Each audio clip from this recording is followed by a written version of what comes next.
we present Wendy Hiller as the Dowager Empress Mary, Rosalind Shanks as Anna Broun, and Alan Wheatley as Prince Bounine, in Anastasia by Marcelle Maurette. Translated by Guy Bolton and adapted for radio by John Scotney. Berlin, winter 1932.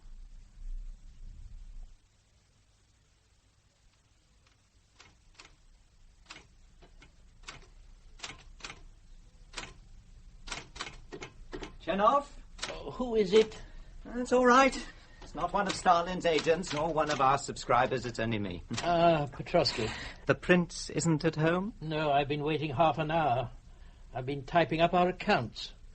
The prince has been horribly extravagant. He's been living the way he did 15 years ago, before the revolution. You'd never think from this. He'd spent most of the last 10 years as a taxi driver. I know. Why on earth did he have to rent this huge house? Prices here in Berlin are astronomical. Oh, the house is nothing. It's what goes with it. The women, the champagne suppers. He's a Russian. I'm a Russian too, but I live in one room in a cheap hotel. This is our headquarters. A good address has value. It won't help us much in our present emergency. Emergency? What do you mean? We're in trouble. That's why the prince asked us to meet him here tonight. What sort of trouble? I don't know the details. He naturally couldn't tell me much on the phone, but I take it 2 or 3 of our subscribers have got together and compared notes. I suppose we should have expected something of the kind. It's over 4 months since we sent out our first circular, and while we've been keeping up our appeals and taking in their money, we've made no serious effort to find the lady who is the essential element in our enterprise. That isn't true. I've made inquiries all over Berlin. I've seen a dozen or more Anna Bruns. It's one of the troubles. The name is such a common one. Do you think there ever was an Anna Broun who told those nuns that she was the Tsar's daughter? You think His Excellency lied to us? His Excellency. You say it with reverence, in spite of all we know about Prince Bounine. You're a snob, Petrovsky. But his story didn't seem the sort of thing a man would make up. Driving those people out to that hospital in Spandau in his taxi, and one of the nuns asked him... Exactly. 5 months ago, he was driving a taxi. Now he sports a car and a chauffeur. No doubt some of our subscribers have seen him lording about in it. And the actual moment was so propitious. This Anna Broun, whose likeness to the princess he claims is so extraordinary, she appears just as the rumors of Anastasia's escape were flying about among the Russian exiles. Her disappearance after no one but the prince has seen her wasn't quite so fortunate. What on earth made her run away? Why did we ever get into it? You especially.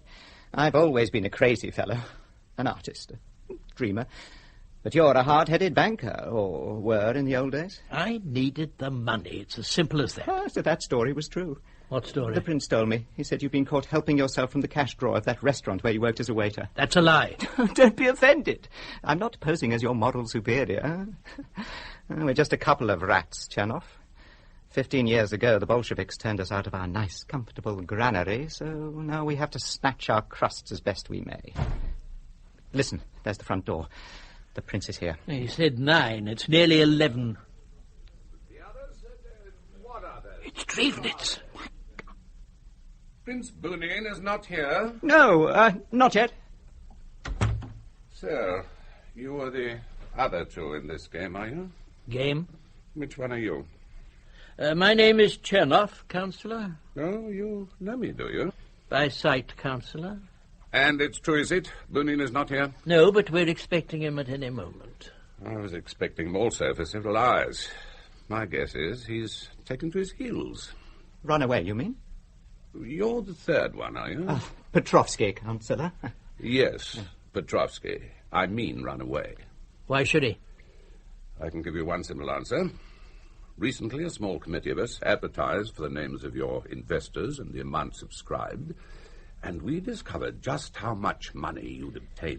Our expenses have been very heavy. Her Highness was in hiding in Bucharest. We had great difficulties. Bucharest? Really? Papers had to be obtained, officials bribed. And the medical expenses, doctors, nurses, private ambulances. Oh, yes, that was all enumerated in your appeals. The Princess Anastasia was in a coma. A coma? Yes, for a time, quite definitely. Is it any wonder, after all she'd gone through? The wounds suffered at the hand of Yorovsky's execution squad, the hardships endured in all those months of journeying from Siberia. Yes, all this was fully dealt with in your last prospectus, if I may so call it. Her Highness's recovery is a painfully slow process. So it seems. And in the meanwhile, her doctors have insisted on isolation, rest, absolute quiet. We wish to see her, doctors. Well, surely Prince Bounine has told you. Her Highness is in a private sanatorium in Switzerland. I, for one, am ready to make the journey immediately. What? Gentlemen, that is the committee I have formed, will give you 1 week to produce this lady. After that, we go to the police. 1 week? 1 week, and then we will... Councillor Drevenitz. Good evening, honoured sir. This is an unexpected pleasure. Prince Bounine, so you are here. Why did you not send me word that you were not keeping your appointment? I hadn't realised it was a matter of concern. I do now. Count Lansdorff delayed me. It's the money he's after, the share our letter promised him of the Tsar's millions. If the Princess Anastasia really existed, she could command not only our money, but our lives. So you've already made up your mind that the princess is a myth, hmm? Very well. You shall see. You shall see. We shall be at your disposal a week from today. 1 week! Makes you sweat, does it? It's easy to see you've never been shot at, Chernoff. Conspiracy to defraud. Well, what is the penalty? How long? Wait. We're not beaten yet. What? What would you say to a miracle, hmm? What do you mean? I've found her, gentlemen. At the 11th hour, I've found her. Found her? Not Anna Broun. Of course. The same Anna Broun on whose claim to being the Tsar's daughter all this business is based. Where did you find her? Where do you think? On one of the bridges that cross the Landwehr Canal. I had a notion she might be thinking of throwing herself into it. Why? Oh, ill, out of work, half-starved. And what is your opinion now that you've seen her again? Of her claim to be Anastasia, I mean? Precisely what it was before. She's no more the Tsar's daughter than I am one of the murdered dukes. If she's as unconvincing as that, what makes you think Drevenitz and his friends will accept her? Don't worry. When they see her, she'll be very different from the way she appears now. Believe me, it was not for nothing that those hospital nuns had faith in her story. Has she anything to back it up with? Any papers or family heirlooms? Nothing. And she's not backing it up. She says now that the story was a lot of nonsense. What? That she isn't the Tsar's daughter. But good God, if she denies it herself, what possible... She'll come back to it. She's a bit, what shall we say, touched. Her story today is that she doesn't know who she is. And I dare say that's true. An amnesiac. Oh, that certainly. And a prey at times to all sorts of bizarre fancies. But don't worry, she's all the more ready to receive impressions. I'll make her play our little charade. And if she can't? Well, if she makes a mess of it, we can still point a finger at her. She is the guilty one. We are only her poor innocent dupes, whom she deceived with her lies. But now, comrades, if that term doesn't grate too unpleasantly on your White Russian ears, what do you say? Shall we have her in? You don't mean to say she's here? Indeed she is. Sergei, bring the lady up. Yes, Your Excellency. Now, let me caution you, don't speak to her in Russian. What? She says she doesn't understand it. What? But that makes it impossible. Oh, it's a lie. She has a definite Slav accent. But don't worry, I'll break her down. Yes. I remember hearing tales of your methods of breaking people down. But Berlin isn't Russia, and 1932 isn't 1916, Bounine. Bring her in, Sergei.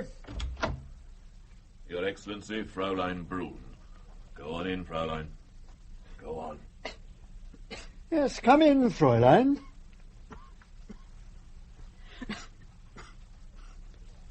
Take a seat. Glass of vodka? Thank you. Cigar?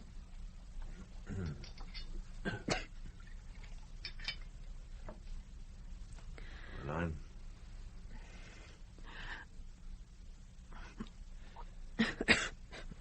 That'll be all, Cigar. Yes, Your Excellency. Now, these are the gentlemen I spoke of. I'm putting you in their hands. They're going to examine you. They're doctors. No. You don't have to undress. Just allow them to look at you. Oh, is that all? May I smoke? Here. Help yourself. Thank you. When you and I talked just now, I promised you employment. Have you a light? Yeah.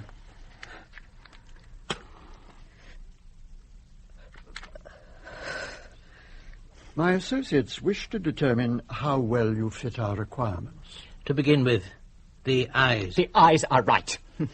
Possibly the only feature that is. Where did you see the eyes of the other? It was at Notre Dame de Kazan in 1915, when we had been pushed back by the Germans. She came into the church to pray with her mother, and they each placed a candle before the big icon. I saw 2 little candles reflected in her eyes. Blue eyes? Blue-grey, with 2 candle flames like a pair of golden dots. And just now, when I held the match for this one cigarette, there was the same thing exactly. And very few eyes will pick up a reflection like that. I'm an artist. I know what I'm talking about. What about the height? Huh? She looks too tall to me. Last time I held her stirrup at Tsarskoye, when she was reviewing our regiment, I noted that the top of her dolman was on the level of my eye. Stand up, Fräulein. What did you say? I said stand up.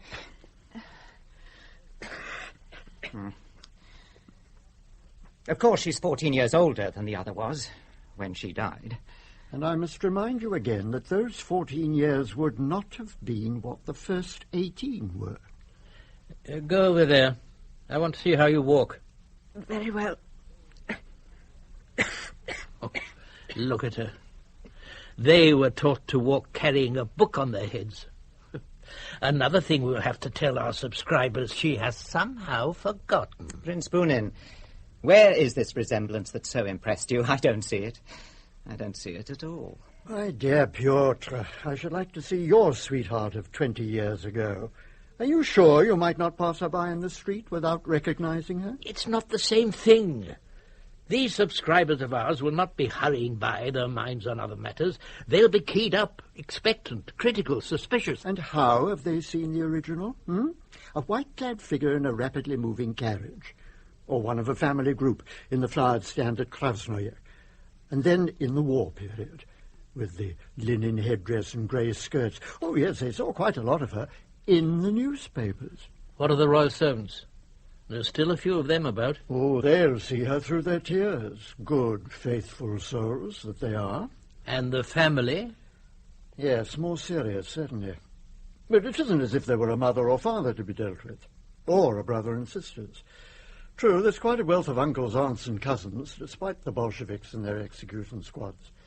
But they'll refer secretly to their photographs, and as she will resemble those photographs... You surely don't believe you'll be able to convince the bankers? Well, there's a chance. If we could get the family to accept her, the bankers would find it difficult to question their endorsement. And another thing, look at her hands. What did you say? I said, look at her hands. You don't mean that... I told you there was a special feature. Something rather surprising. Come here. I said, come here. Here. Open your hands. You'll find they're long and well-formed, with a scar in the middle. Let me see. Oh, yes. It's true. Now, look at her head, gentlemen. Here. There, the left temple. You see, a long, narrow depression, the path of a bullet. Thought it may be something more prosaic. A childhood accident, a rather bad one that caused a fracture. What is this scar? Is it from a bullet? Tell us. I don't remember. Let me go. You don't remember how you got a wound like that? Of course you do. You're lying. There are many things I have forgotten. Fräulein, you told one of the nuns that you were the daughter of Nicholas II. I was sick. When you're sick, you get crazy ideas. I could have told her other stories, just as romantic. Of the time I went to the land of the Samoyeds with the 3 professors, the old one and the 2 young ones. Oh, and when was this? When? I don't remember. There was a great glacier. We had to chip the ice very carefully, and then the blocks were melted by the professors. In them were plants and strange creatures that lived on the earth ages and ages ago. We saw a butterfly that came alive and flew about in the sun. A butterfly that had lived for 1,000,000 years and then died in a day. I see you've been quite a reader, Fräulein. But I also see something else. You're an actress. And an actress is what we want. You wish me to pretend that the story I told the little nun is true? Exactly. The little nun was simple and trusting. Yes, I agree. This will not be so easy. You'll have to meet friends and perhaps even some of the family. Would they own me? They might tell me that they never saw me before. They don't know who I am. That would be dreadful. You know about the family, do you? I wrote a letter once and there was no... Oh, but you're not talking about my family, are you? You're speaking of this princess. Well, it might suit her family to accept you. You might be the key that would unlock doors for them. The doors of the bank vaults. Give me another cigarette. There you are.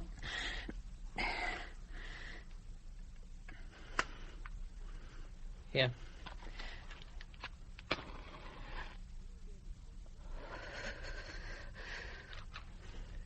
Do you really think the Romanovs might endorse her? Yes, some of them. Yes, I think that if it were managed very tactfully... Who would carry the most weight? The most weight? Oh, no question about that. The old icon. The old icon? Yes, that's what we used to call her. Marie Fyodorovna. The Tsar's mother. People say she went mad. Well, she happens to be here in Germany, visiting her grandnephew Paul. What of him? The prince you say she's visiting, Prince Paul. Yes. I wonder. You know, he was her future husband. Anastasia's? Was he? Everyone at court took it as an accepted fact. The two had been playmates from childhood, second cousins. Well, surely this Prince Paul would be the hardest to convince. He was in love with the girl. Or was he? Oh, royalty, who can say? It was a great match for him. Aside from any question of rank, the Tsar was the richest man in the world. Yes, the more I consider it, the more I think we ought to try it. Paul is poor and a playboy. That huge fortune that's waiting in the banks could count a lot with him. But surely the only way he'd get the money... Oh, my God. You don't think he'd be willing to marry that creature? Well, I admit it sounds pretty far-fetched. It would depend, I suppose, on how hard up he No. is. What? What do you mean, no? I want to go. Go where? Anywhere, back to the nuns. I want to go. Let me go. Stop! Fräulein, don't you want to be a royal princess? And wear a coronet and have people kneel and kiss your hand? I think I must still be in the asylum with the woman who believes she's an angel and the 3 who sit crouched and covered all day because they've not yet been born. Perhaps you are right. Here you are with the mad prince, the mad painter, and the mad banker. Only the banker is not quite so mad. You expect her to learn the names of 6 palaces, each with its servants and officials, the regiments who guarded them, tutors, title friends, court procedure, all in 1 week? Quite a task for a woman with a bad memory. Oh, she'll naturally make mistakes, but the lapse of time will excuse her. That and her head wound. I doubt if she even knows how to behave among people of our class. Our class? Oh, Chernov, you and the Grand Dukes, eh? Still, you're right. We must start teaching her at once.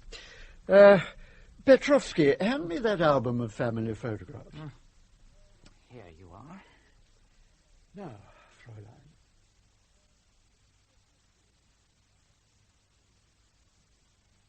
Grand Duchess Elizabeth, Aunt Ella, the King of Norway, Uncle Hans, the old King of England, Uncle Bertie, the Queen of Norway, Aunt Swan. Good. Excellent. Now, your escape. Who was it rescued you on the night of the assassination at Ekaterinburg? 2 brothers named Moscovoy, And they took you across the Romanian frontier at what place? Balta, and from there to Bucharest, where you found me and sent me to a sanatorium in Switzerland. There, Chernov. What have you to say to that? Is that all? It's enough for the present. Now, let's practice your posture, your walk. Where's that gramophone record? Piotr, will you wind up the machine? Yes, of course. Now, Anna, go up those stairs. Now, those are the steps of the Winter Palace. Try to picture it. The long line of the Imperial Guard. Your father, the Emperor, in uniform at their head. Behind you on a balcony are your mother, your sisters, and your brother, Alexis. The massed bands strike up God Protect the Tsar. Now, Piotr. Yes. Now, that's your signal. You come down.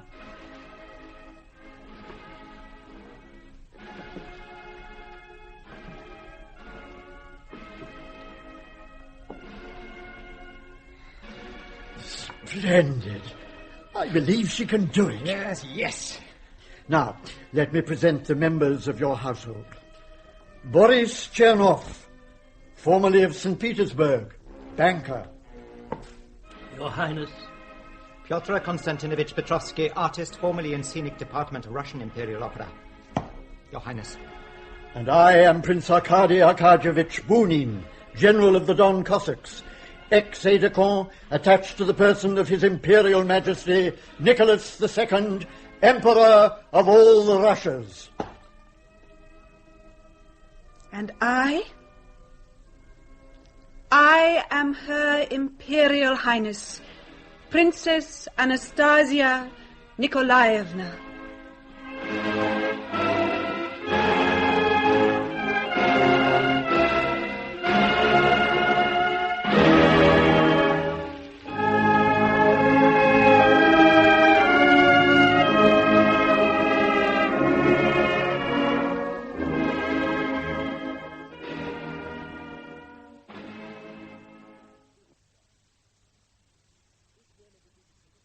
You've done a good job, Petrovsky. This really begins to look like a house where a princess is installed. I like the chandelier and the icon. Yes. It's quite like the old days at the opera. There are 4 more witnesses on today's list. Are they still here? One had to go, a dressmaker. Yeah? As a girl, she says she worked for the firm who made clothes for the 4 princesses. Sonia Rykov. She'll be back tomorrow. Oh. Good afternoon, comrades. How's it going? Good afternoon, Excellency. I've got some news. We are about to have a distinguished visitor. Oh? Maria Fyodorovna. No, the Dowager Empress, here, in Berlin. Yes, it's official. Prince Paul sent for me to ask if Her Highness was now well enough for us to bring her to Heraldeberg to meet the Empress. Well, I thought we weren't ready for that. Not yet. So I said no. Quite right, but I'm The not Prince said in that case Her Majesty will visit Her Highness under my escort. Of course, there was nothing I could reply to that, except that I was sure Her Highness would be overjoyed. Were those his exact words that you quoted? Did he say, Her Highness? He did indeed. No talk of the unknown woman or the alleged daughter of the Tsar, the sort of phrases he used before he met her. Sounds as if she convinced him. She's amazing. What she's managed to learn in 1 month. It is just a month, isn't it? 28 days. It's uncanny. Yes, except for one glaring failure. What? There must be an interpreter present if she speaks to a witness who can only speak Russian. Yes. It's the reason she failed with old Pluvich, the chamberlain. Well, Pluvich won't matter. If only the old icon accepts her. Everything depends on that. Mightn't it be enough if the prince is convinced? The prince counts for very little. A society idler, bit of a gigolo, musician, dreamer, above all, a Russian. But the Empress is a Dane. There's no romantic nonsense about her. No. What time will they be here? 4 o'clock. We'd better have the other witnesses in at once. Sergei! Excellency. Ask Her Highness to be ready to receive the witnesses. Very good, Your Excellency. Shall I bring them in? Oh, one moment. Who are they? A sleigh driver who appears to be blind, a shabby-looking doctor, and some sort of charwoman. Oh, well, their names may help to swell the list of supporters.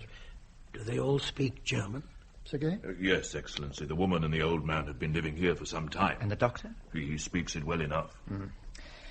One at a time, Sergei. The woman first. The blind man and the woman are friends. They ask if they may come together. Oh, very well.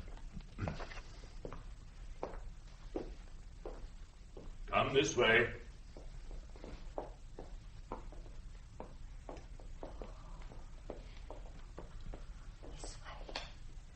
This way.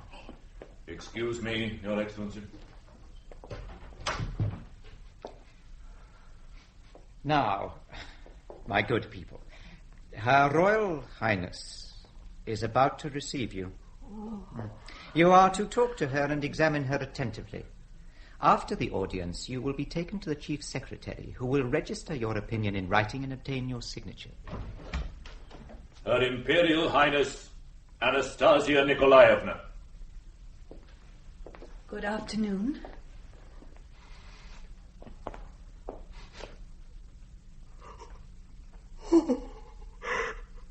Oh, yes, it is you, little mother.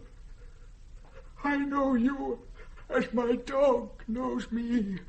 You were like 4 flowers, you and your sisters, and for each of you there was a different scent. Dear Vasyevich, do you remember that Christmas at Gatchina, when I had sprained my ankle on the ice and you had to carry me to and from your sleigh in your arms? Oh, yes, it is your voice. I know it anywhere. My sister Olga took a photograph of us, you and me. I have it in an album. Would you like to see it? I am blind, gracious one. Oh, I didn't know. You would be glad of your eyes today. Our princess is beautiful. Oh, you have knelt to me long enough, Vasyevich. It was not like that at Gatchina. Then we threw snowballs at each other. You loved the snow. I called you Snow Princess, and you said you liked the name. Sergei, place chairs for my visitors. I must inform Your Highness that other visitors are coming. Yes? Prince Paul and the Dowager Empress. She is coming here? Yes. I don't know if I will be able to face her. Must it be today? Yes, it must. I'll send the peasants away. Then you can lie down and rest. No. No, they've been waiting a long time. Sergei, bring the chairs. Highness. Sit here. Now, what is your name? Anushka, Highness. And have you come here all the way from Russia, Anushka? No, Highness. I have worked here in the Russian colony for 11 years, since 1921. You know me, do you, Anushka? Of course I know you, little mother. Where was it that I met you? In Peterhof? Or Levadia? Or was it in Spala during the war? At Ekaterinburg, little mother. Oh, the assassin Yubrovsky ordered me to scrub the floors. Ekaterinburg. do remember the swish of cloth as you wiped the floors. One of the soldiers had traced on the floor a sketch of Rasputin, all naked. I washed it out, and as I did so, the sun must have come out, for a little beam came through the shutters, and there on the floor was your shadow. I stooped and kissed it. And afterwards came that dreadful day when the shots were heard and the sun darkened so that a July evening seemed like the blackest hour of winter. But even then, at that time, it was whispered that there was one who was not dead. All right, that's enough. You were brought here to attest that this is indeed Anastasia Nikolaevna. You both agree? In Ekaterinburg, there is a deep wood of pine trees, and in it the night shadows are seen moving. Some say 7, but I know now there can only be 6.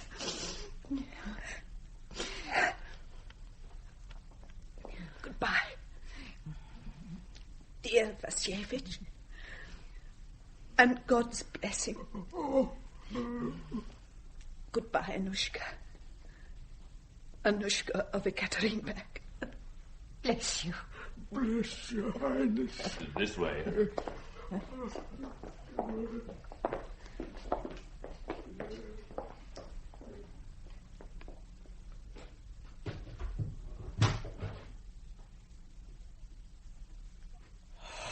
Thank heaven. I'm dying for a cigarette. How dare you? How dare you light a cigarette in my presence without my permission? I beg your Highness's pardon. I'll put it out at once. Good. Most effective. And does that mean that your illusion has returned? Or is it self-hypnotism? A cigarette, please. Here you are. Here. Have I your Highness's permission to smoke? If you must. You managed to capture just the right tone. If you're as good with the old Empress as you were with those 2 servants, the prize is in sight. Yes. The conspiracy seems to be prospering. The Tsar sent a huge sum to England and Sweden to buy munitions, but most of that's gone, spent in buying guns that arrived too late. But in addition to that, he deposited in those same banks £2 million for each of his children. £10 million, which now belong to his only surviving daughter, to you. I don't want to talk about money, or your schemes for getting it. She is coming. The Empress grandmother. Pardon, Your Highness. What of the last witness? Who is it? The doctor. He has been waiting a long time. I'm sure the princess... You can't come in here. Sergei, that will do. You may leave us. Highness. Her Highness can grant you only a very brief interview. She is expecting some important visitors and so is preoccupied. Yes, so I see. What is your name? Mikhail Syriensky. I'm a doctor. And where was it that you met, Her Highness? In the hospital. Not one that she visited in the war? No, one in which we were both patients. Both patients? Where was this? In Bucharest. We used to sit in the big sunroom together. Her head had been hurt in a factory explosion. We became great friends. You're a Bolshevik agent. They sent him to upset Her Highness's claim. You know she is not a highness as well as I do. Aren't you going to speak to me, Anna? It is a year since we met, since you ran away. Keep your eyes on me, you Bolshevik dog. I'm talking to you. I am not a Bolshevik, and I am not their emissary. I have been lonely since you left, Anna. Excuse me. Oh, I see. A royal gesture of dismissal. You should be ashamed, Prince Bounine. Go. Be careful. I have her police papers, papers that establish her identity as Anna Broun. Oh, police papers mean nothing. They're being forged every day. Go, or I'll have my servants kick you down the steps. I am going. And don't come back, or you will be sorry. I was for a year in the hands of the secret police. After that, what any man can do to me is nothing. Get out! See him off the premises, Piotr. Come along. Goodbye, Anna. If you should want me, I'm at a small hotel called Potsdam. So, Anna, and is all this true? Were you the mistress of that scarecrow? If I were, would it be any business of yours? I want the truth. Was that man your lover? Let me go. Don't forget, the success or failure of your precious swindle is in my hands. Now, gentlemen, if I'm to continue with your plans, I must go and get ready to meet the Empress Grandmamma. Chanov, go after her. Keep an eye on her. Yes, Excellency.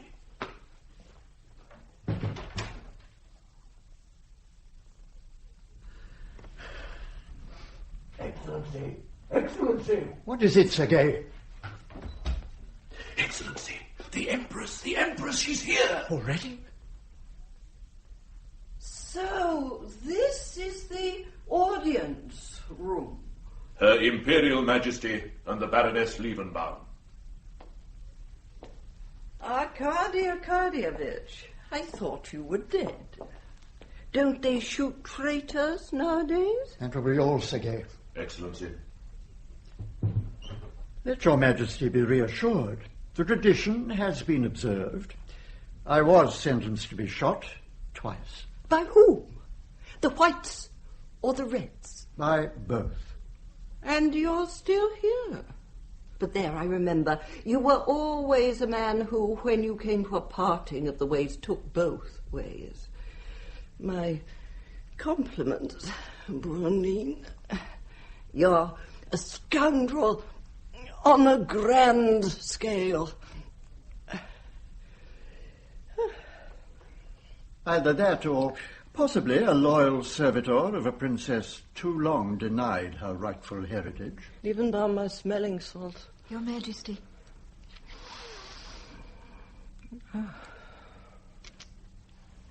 I remember one of your mistresses from the Mariinsky Theatre. You went in for actresses even in those days. She was French, if I remember rightly, wore dresses made by Dracol and had eyes like a mourning letter. She created a scandal in your rooms and my husband called you to account.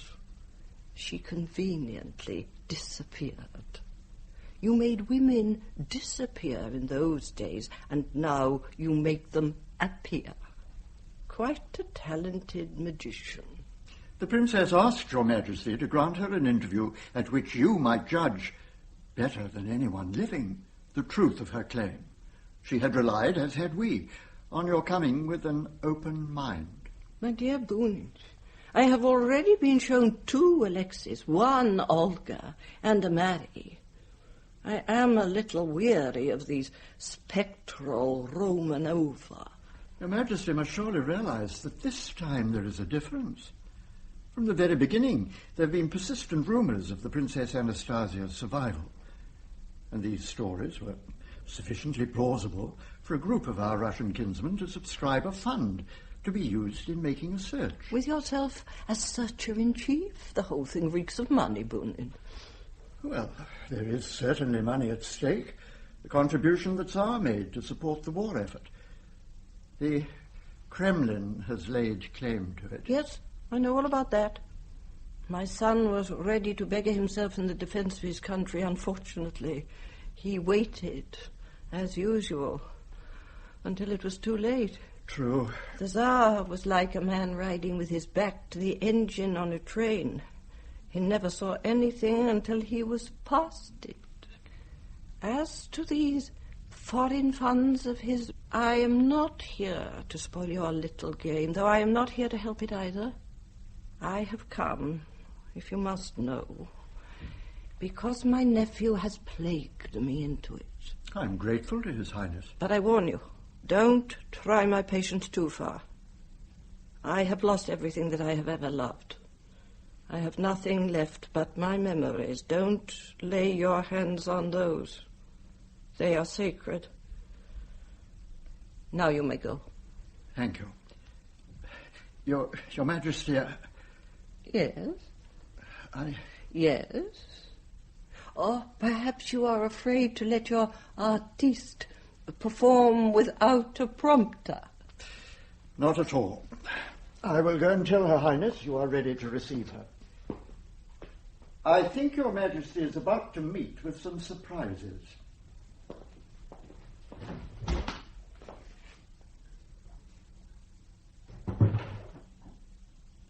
Impudence. You know, Liebenbaum. Yes, Your Majesty. It's when I meet a man like Bounine that I understand why the revolution happened.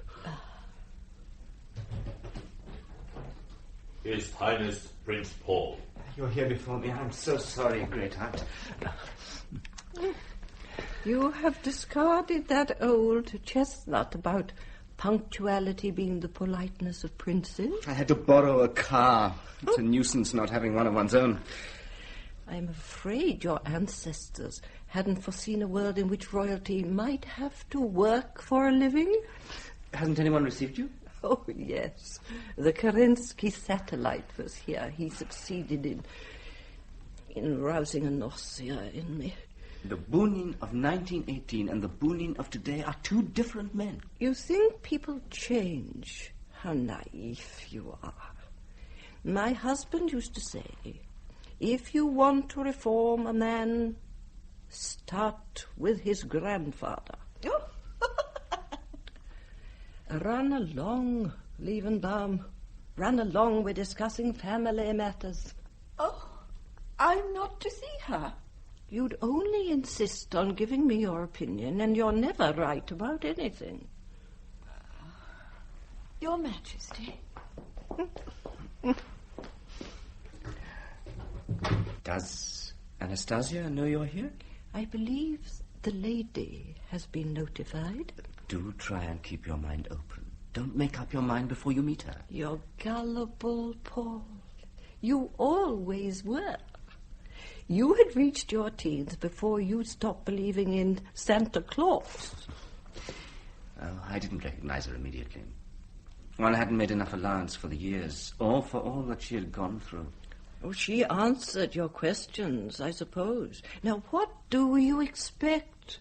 Bounine has taught her her lessons. Bounine doesn't know everything. There are many sources he can draw on here in Berlin.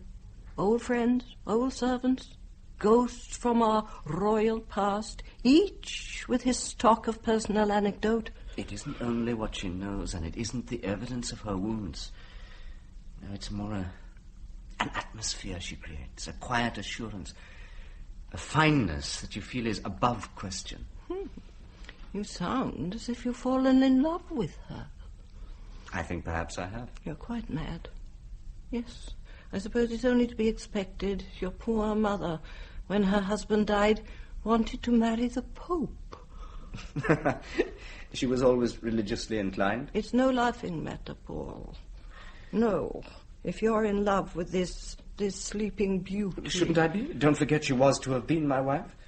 Why, we actually went through a ceremony of our own devising, a child betrothal. It was held on the Chinese island. She was 12 and I was 14. And does she recollect it all clearly? Who was with you? What she wore? Now, that's the thing a woman remembers the longest. She hasn't mentioned anything about it. It seems to be one of her blank spots. She doesn't remember a thing like that. And you still believe in her? Oh, preposterous. You're wrong. I've spoken to the doctors, to Lessing, for one. There's no greater authority. He says some degree of amnesia would be almost inevitable. The head wound was a serious one. Bounine tells me that at times the poor dear has complete lapses of memory. Bounine? The girl's nothing to him or to his friends. She's simply a means of getting their hands on the millions my son deposited in foreign banks. Shouldn't we, too, give some thought to those millions? Money means power, and one day a crisis may arise in Russia. A political crisis? Don't delude yourself, Paul. The ants are in power, the red ants. Perhaps you are right, but the blood of those poor murdered innocents cries out for justice. Those sweet girls, that little boy. Leave them. Leave them, Paul. Wrapped in the dignity of death. undisturbed by controversy or upstart claimants. Her Imperial Highness. There she is. Anastasia, my dear, are you feeling better today? Yes, thank you. My cold is almost gone at last. Dressed like that, you make the past come alive. Oh, dear, the pathos of distance. But I won't talk about it now. This is your grandmamma's moment. Have confidence. I will leave you together. Anastasia, great aunt.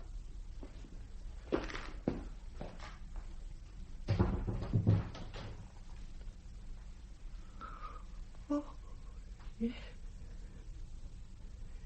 Yes. I can see why the others have believed, especially my romantic-minded nephew, the likeness is good enough for a waxwork gallery. I haven't cared whether they recognize me or not. But you... Don't you know me? Where were you born? In Peterhof. Child, no doubt, of Nicholas II and Alexandra, his Empress. And grandchild of Mary Fyodorovna. You have taken a long time in coming to comfort my bereavement. For many years I didn't know who I was. But now you are quite sure. How long have you been an actress? As in your case, Your Majesty, from earliest childhood. Yes, to be a princess is to be an actress, but not necessarily a good one. Perhaps I should have learned to be a better one if the curtain hadn't fallen so early. You are flippant about a subject which you must realize is, for me, a great personal sorrow. Forgive me. I forgot for a moment you would be regarding that tragedy as more yours than mine.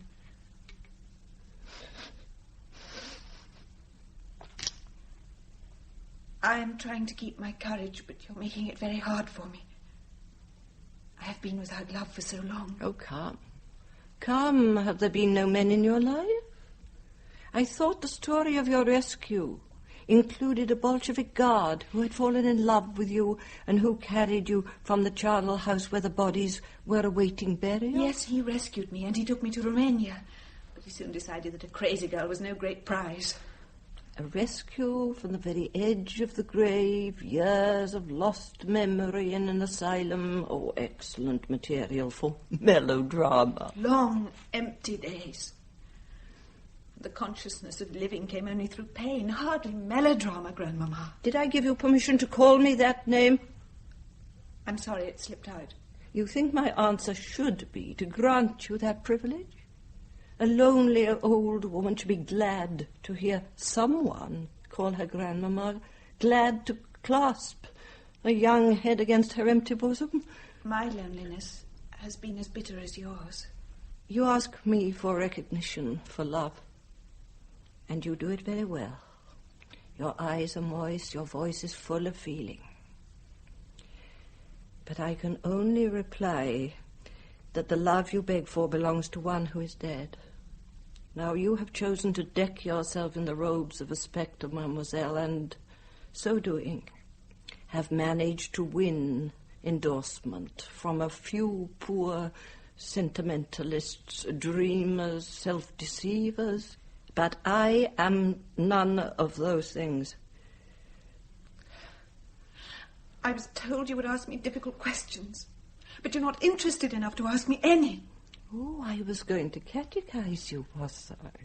And this is what your business associates told you? They mean nothing to me, these men, neither they nor the millions about which they dream. But they have told you about those millions. Oh, yes, they have told me. And did you not say that a Romanov may be butchered, but is not to be bought? That should have been your answer. For if your blood was truly Romanov, you would not let yourself be made a cat's paw by Bounine and his crew. Tell me to whom this money should be given, and I will give it. Then perhaps you will believe me. Easily said and rather clever. You cannot give the money away until you have it, and you cannot get it without first obtaining my recognition. I remember hearing Father say you were the toughest fighter the family has known since Peter the Great. That was at the time you and my mother quarrelled over a necklace, some emeralds. Part of the imperial treasure, but you wanted to keep them for your lifetime. Who told you this? I remember you wearing them. It was with your last court dress, the red velvet one with the long train. Oh, where did you see my portrait? Or did someone describe me? Strange, I only remember the large outlines, or the little details. My father took the side of my mother. They even brought in the Chancellor. They were all lined up against you, but you kept Figgy's jewels.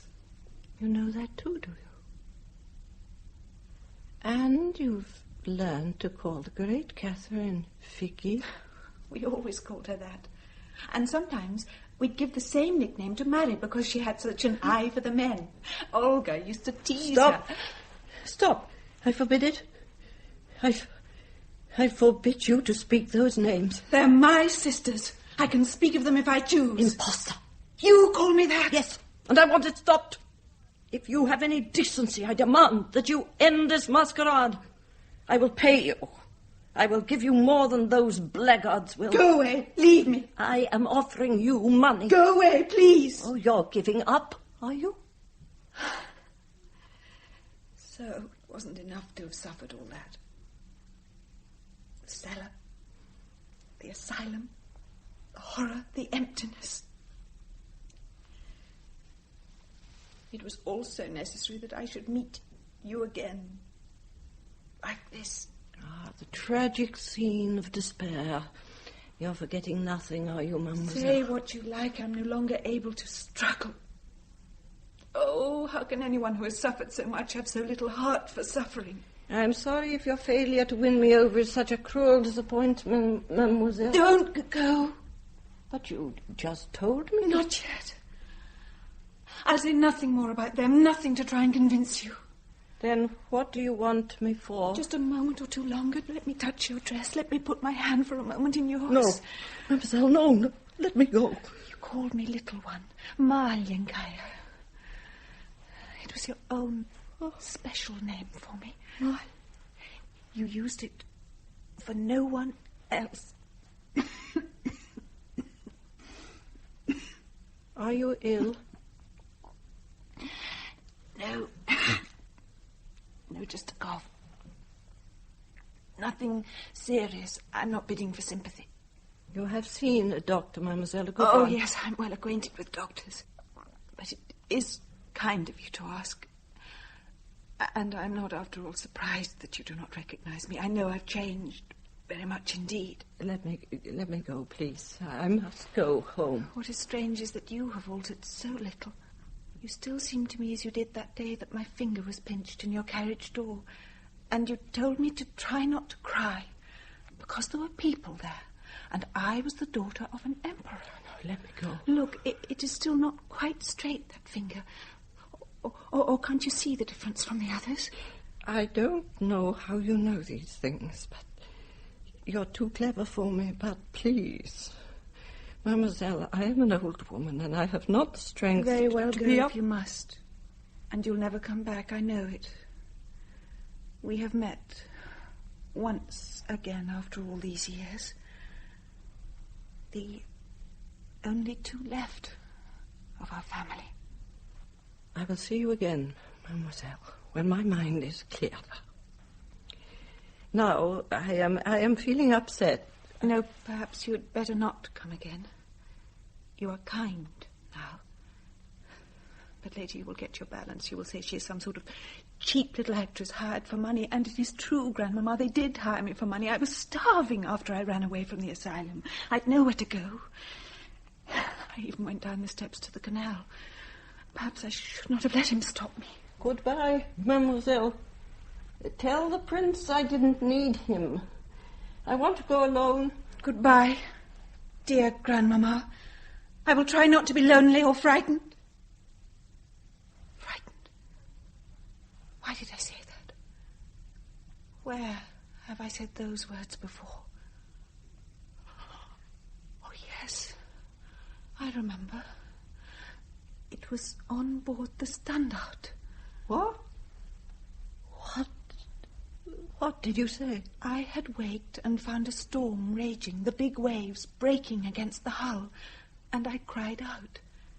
And you came to my cabin. Maliankaya.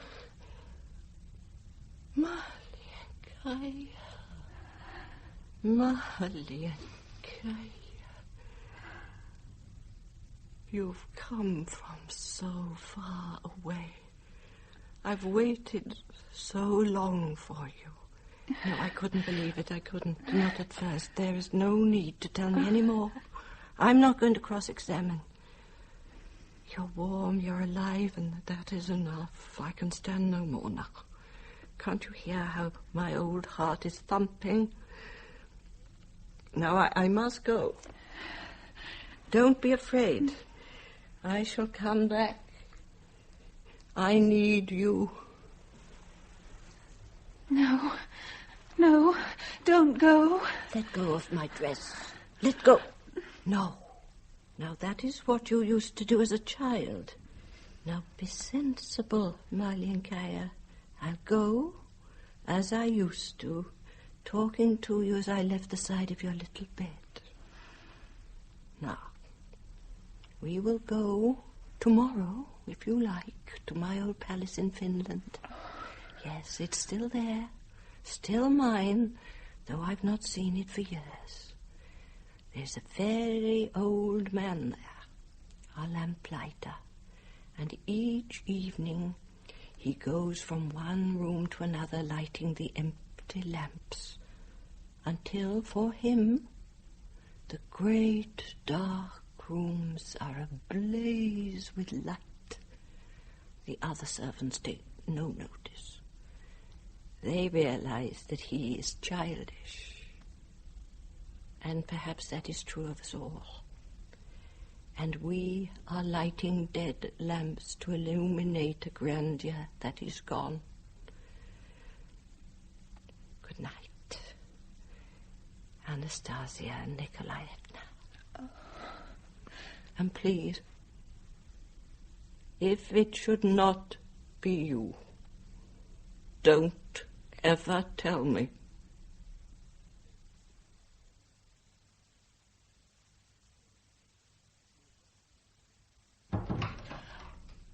She has gone? Yes, Paul. She has gone. She has accepted you? Yes. That is splendid news. If the old Empress recognizes you, so must everyone. Even yourself? Me? I was one of the first to come to your support. You know I have been in love with you since our childhood. My desire to marry you is as strong as ever. There was a Russian doctor here this afternoon who insists my idea that I am the Tsar's daughter is a childish illusion. What? But that is absurd. Suppose I say it's true. Suppose I tell you that these scars of mine are the result of an explosion in a Bucharest chemical factory where I was a worker. Would you still love me? It isn't true. Why are you trying... I'd be the same woman. Except for a name. Or is your love the exclusive property of the girl with whom you used to walk, hand in hand, in the gardens at Starskoy, beside the lake with the black swans? Ah, that's better. What's better? Only one who was there would know that the swans were black. Oh, that is beautiful. The cloud leaves your brow because I remembered that the swans were black. Hmm? There's a picture of them, my dear Paul, in one of Bounine's photograph albums. I'm supposed to have taken it myself. Do you think I did? Anna? Oh, think of it, Paul. £10 million. It's a handsome dowry, you must admit. Anna. Worth marrying for. Worth the effort of stirring up those old romantic embers. Anna, please. And worth it for me, too. As Prince Bounine says, I not only get the money, but a Prince Charming as well. Quite a triumph for Anna Broun. Anna Broun? Anna? Anna? Anna? Sergei! Bounine! Chernov! Sergei! Bounine! Chernov! What's the matter? Come quickly! Brandy, Chernov! What? Sergei, the doctor. Yes, Highness. Hurry. Here. Here. Sip this, Anna. That scar is unquestionably a bullet wound. Unquestionably, Your Highness. I must get an ambulance. The Empress will wish her to be in the family's care. Что случилось, Grisha? Grisha. Listen. She's speaking in Russian. Grisha. Остальные. Olga. Tatiana. My siostre. My siostre.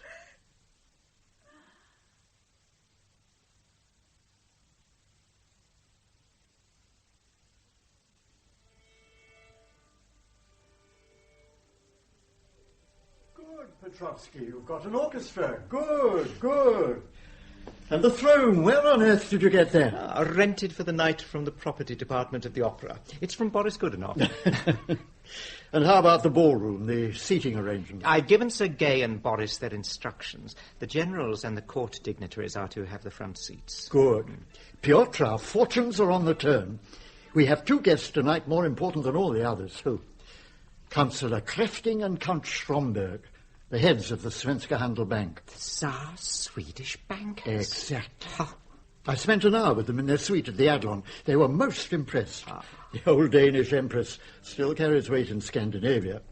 You know, I think I shall go to America. That's the only country left with a proper respect for wealth. Have you seen this newspaper? Chernov, what is it? Die Nachausgabe. Oh, let me see. Another of their veiled attacks? The veil is off. They call us swindlers. What they do they? They'll pay for that. Pay handsomely. Will they? Wait till you've had a look at it. Let me see the great... By God! This is the work of that doctor friend of hers. Prince Bounine, it is most important that I... Oh. So you've seen it, have you? Councillor Drevenitz, good evening. You're looking very handsome in your court attire. I am speaking of that paper, that article. Oh, it's the work of a Bolshevik agent. General Matov for the newspaper office. They say they have proof. Proof? Well, of course they have proof manufactured in the Kremlin. What does their proof amount to when weighed against the endorsement of a royal fiancée and an imperial grandmother? True, if they really are backing your claimant. Well, of course they're backing her. As to this so-called well-informed writer, we intend to bring an action for heavy damages. Yes, indeed. Well, I will go back and stop General Matov from upsetting any more people. Oh, and that reminds me, I'm having trouble over the order of presentation. Is that your list? Well, give it to me and I'll look it over and advise you. Thank you, Prince. I wish you would. The orchestra will, I suppose, strike up the anthem the moment the royal party arrives? The orchestra has its instructions. Yes, of course. Good evening.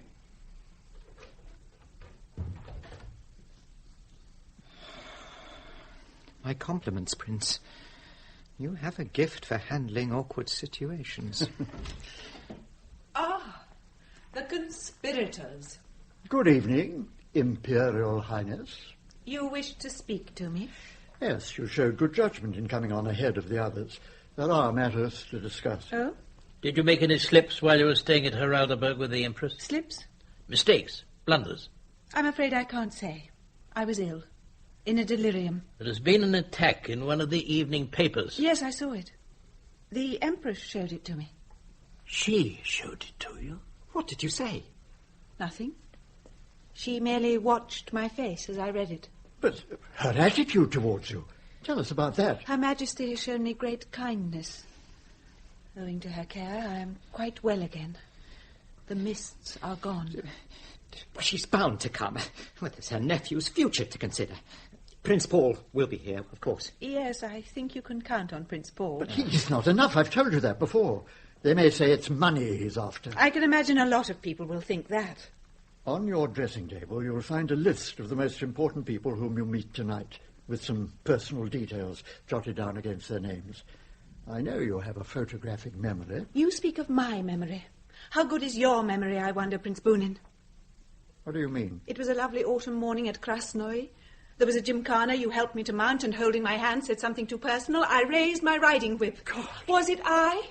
If not, how did I learn it? Not from your books. Excuse me, gentlemen. But it's impossible.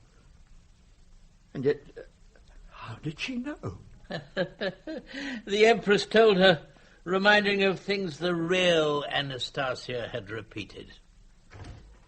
Her Imperial Majesty. She's here. Thank heaven. The entire syndicate. Your Majesty. Your Majesty. I think you had better give me my smelling bottle, Liebenbaum. Your Majesty. Your Majesty is early. May I offer that as my excuse for not being at the door? Save your apologies. Pomp without power only makes deposed royalty ridiculous. Is my nephew here? Not yet, Your Majesty. Petrovsky, go. People will be arriving. Yes, Excellency. You too, Chernoff. Yes, Excellency. You school your associates in the old traditions. Your overbearing manner is quite feudal. And is it your idea to present a Romanov on a hired throne, and one, unless I'm mistaken, made of papier-mâché? May I remind Your Majesty that the realities are now in a museum? Oh, yes. Our state robes are to be seen in London, at Madame Tussauds waxwork exhibition. I trust Her Highness will soon be able to provide herself with more suitable furnishing. You are thinking of my son's foreign deposits? Yes, I understand, Bounine. You've caused the princess to sign certain documents concerning these monies, their handling and division. I admit the share we asked Her Highness to assign us may sound like rather a large one, but my two associates and I have taken a lot of trouble. A lot of trouble? Oh, the impudence. Oh. And did you speak, Liebenbaum? Such a lot of old friends arriving. To think they're still alive. Quite a miracle. Only half alive, most of them. Countess Olenskaya. Yes. May I go and embrace her? Oh, go. Go. Yes, Your Majesty.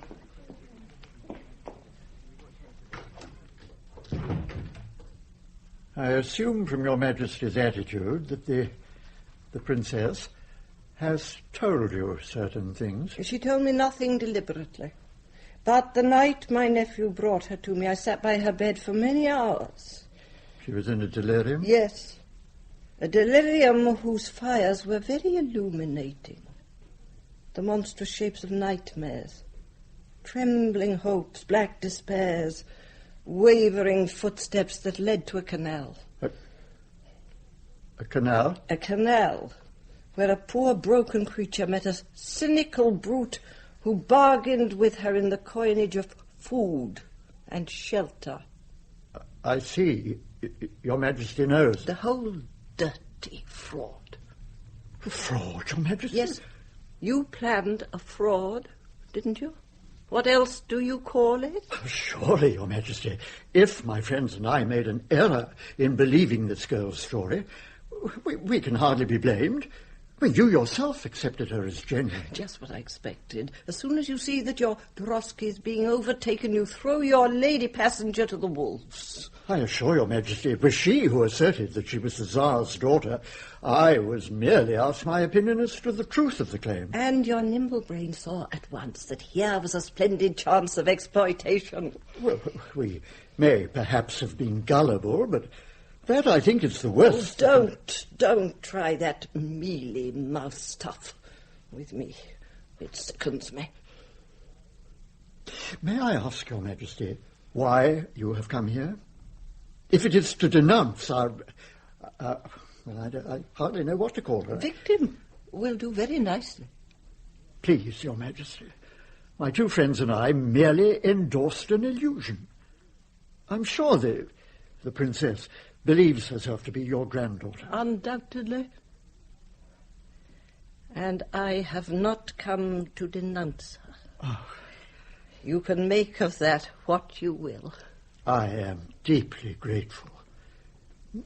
Might I hope that Your Majesty would extend her benevolence a little further? Now, you want my public acknowledgement? Well, think of your nephew. He will share in the Tsar's millions.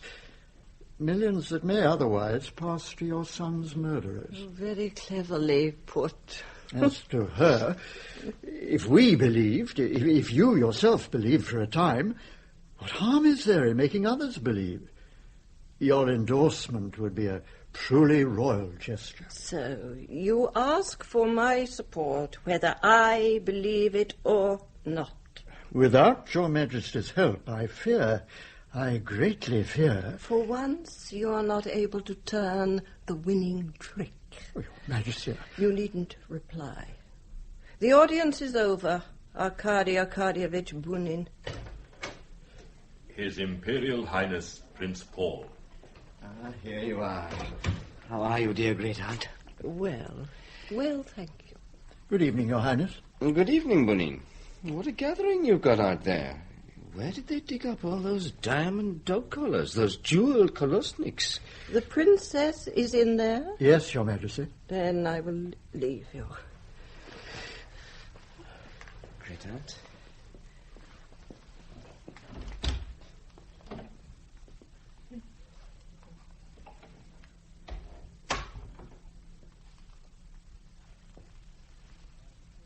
Is anything wrong? I'm afraid so.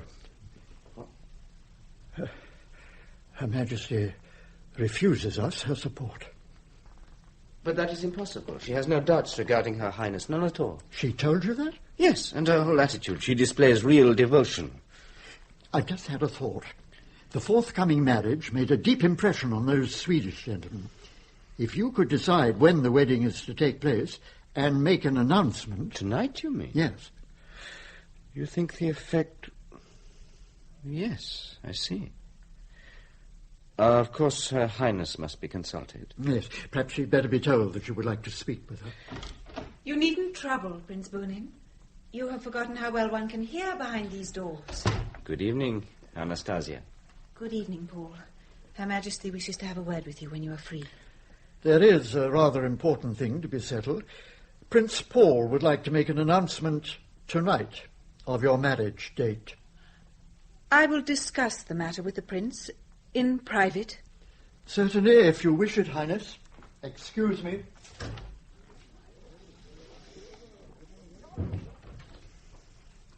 A date for our marriage. You would like to name it at once? If you are agreeable. You feel it will impress the bankers? That is one thing, but the other... You know there is one thing you have never mentioned. Our boy and girl betrothal at Krasnoy. The ceremony on the Chinese island. I was waiting to see if you would remember. I thought you would be bound to speak of it, and you have. No one living could have told you of it because no one knew. Oh, no. You yourself. You told me the day you brought the Empress to see me. What? You spoke of it to her. I was standing behind those doors, listening. Oh, Paul. Supposing there were no bankers, no money. Would you still be as sure that I am the girl to whom you pledged your love? Of course. Now it is I who ask for proofs. I suggest that we marry with no reference to bankers or bank accounts, that we make no claim for this money, that we work for our living, both of us. But why? Why should we? Poor people have one advantage, Paul. When they are loved, they know it is for themselves. I refuse to take that remark seriously. Hadn't you better go to Her Majesty? I have been taught that you shouldn't keep royalty waiting. Very well. I hear that she is also in a difficult mood tonight.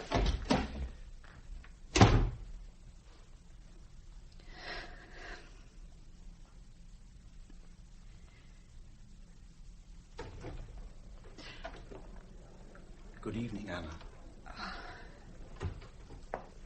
How charming you look, and how well. How did you get in here, Mikhail? through the entrance provided for the chauffeurs. Why are you staying on in Berlin? Away from your work, your experiments? Or if it is only to beg me to go back with you, you are wasting your time. No, I shall not go back to Bucharest. The shadow of the Kremlin falls ever more strongly across Eastern Europe. Here, too, in Berlin, sinister forces are at work. No, I must go to a country where the individual is not degraded, where I can be free to work as I will. I am glad. You have so much to give the world. I did not come tonight to speak of myself. I am afraid for you here in the hands of these unscrupulous men. They would stop at nothing. Mikhail, I told you things that didn't happen because I dared not remember what did. But now I have faced it, to the last horror, to the death of those I loved. Dreams, Anna, dreams. Do you know why I ran away? Because you made me unsure. When you spoke with such conviction, I would say, perhaps Mikhail is right. Perhaps there was a factory explosion in which my head was injured. There was. I remember when it happened. It was the day we arrived in Bucharest. Moscow saw that it was a likely excuse and took me to the hospital with the story that I was one of the factory workers. Then he and his brother went off with what remained of the jewels. Poor little Anna. No. No, you need not pity me any more. The mists are gone. Forever. My dear, we must... Who is this man, Anastasia? Paul, this is Dr. Syriensky. He is one of my guests. Paul, I want you and everyone to know that Dr. Syriensky is under my protection. These are my orders. Very good. I will tell them.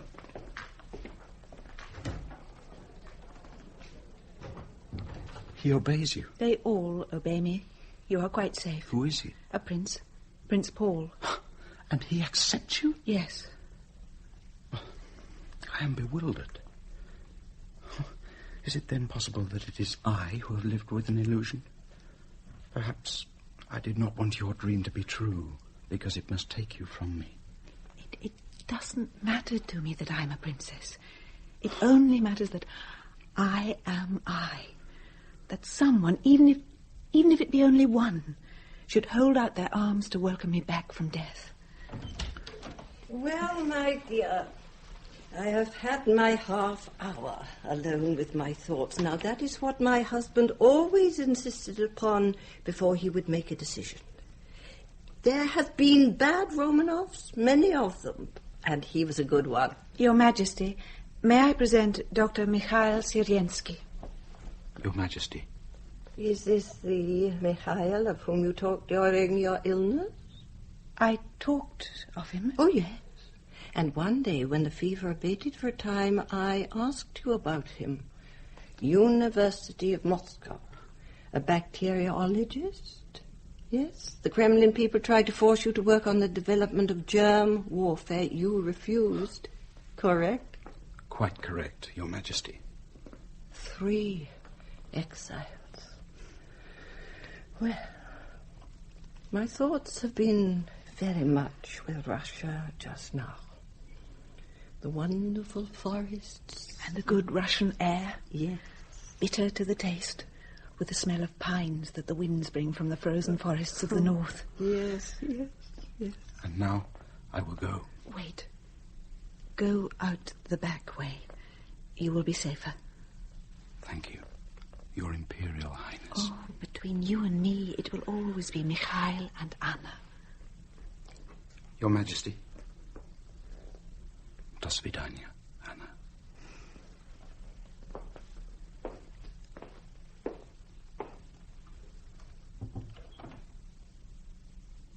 That is the man who loves you. Yes. You should be getting into that beautiful dress. And I will give you these emeralds to wear. Oh. Figgy's emeralds. Oh, no. They are yours by right? You are very kind, but I don't want them. You've already given me so much. My sanity. My desire to live. And what is to happen after tonight? Must you go with these men? Oh, no, that is finished. Listen to that music.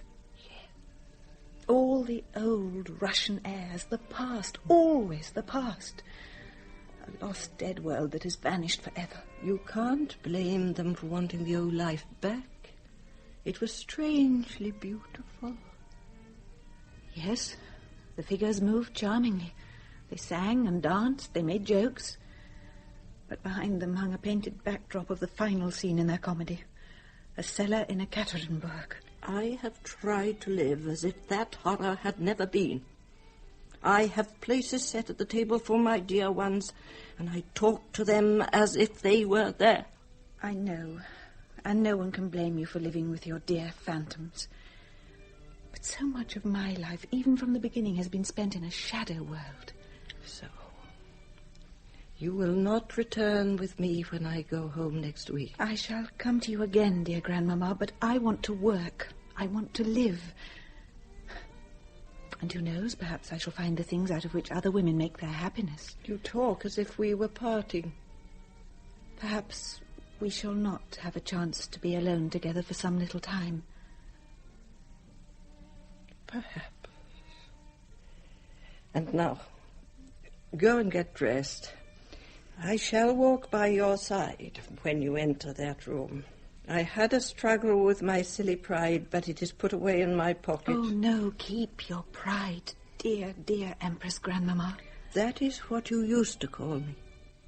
Now, it is only Grandmamma.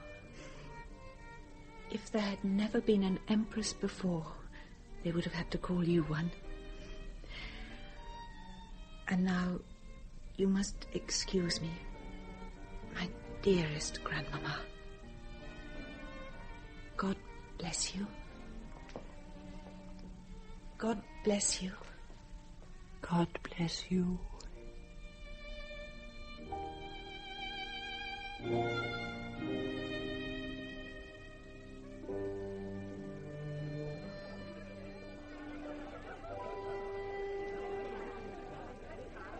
My dear Paul, we've won. The opposers are beaten. You've done wonderfully, Bounine. It's a complete triumph. When Anastasia enters, they'll fall on their knees, eh, Chernoff? The 2 Swedish bankers are ready to accept her. London can't hold back after that. Her Imperial Majesty, the Empress Mary.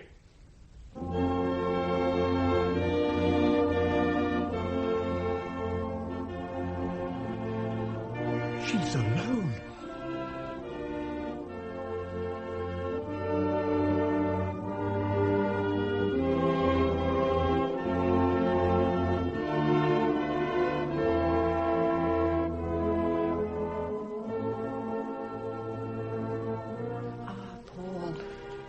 The anthem. It still sets my blood tingling. Where is Anastasia? Isn't she ready? She's in her room. Your Highness. Sergei, please tell Her Highness to be as quick as possible. Her Highness has gone. Gone? Left here, you mean? Left this house? Yes, Excellency, she has gone. She must be found and brought back. It will do you no good to go after her. Did she tell you where she was going? No. But I knew. She must be ill, another of her attacks. Where has she gone? In search of reality. That doctor... Possibly. I don't know. But the bankers... £10 million, £10 million. An impressive sum, but one for which she may not have cared to barter her liberty. I am going home. Liebenbaum, give me your arm. Yes, Your Majesty. But what of me? You wanted her as she was, Paul. Keep her as she was. A yellowing photograph of a girl in a white piqué dress, waving goodbye from the bridge of the Chinese island.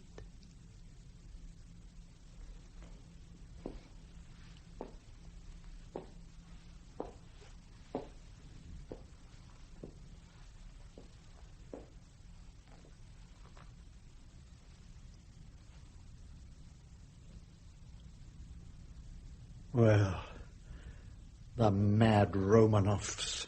have come to a fitting end.